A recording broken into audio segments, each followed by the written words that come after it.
আজকে আজকে যে পরিস্থিতি হয়েছে ক্যাম্পাসে, অ্যাটলিস্ট আপনারা যদি কেউ দেখতেন, বিশ্বাস করেন আপনারা সারা জীবনের জন্য এই ছাত্রলীগ জিনিসটাকে যে কি পরিমাণ ঘৃণা করতেন বা ভয় পাইতেন আপনারা জানেন না। এরা আমাদের সামনে রড দিয়ে পিটায়া, ছেলেগুলারে রড দিয়ে পিটায়া একদম আধা মরা করে ফেলছে।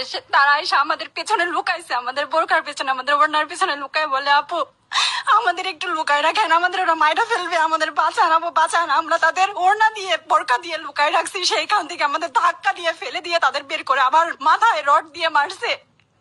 এমন অবস্থা। এবং তারা আমাদের ক্যাম্পাসের পরিচিত মুখ, আমরা চিনি তাদের, তারা এই অবস্থা করছে, রাস্তায় একদম শোয়াই ফেলছে।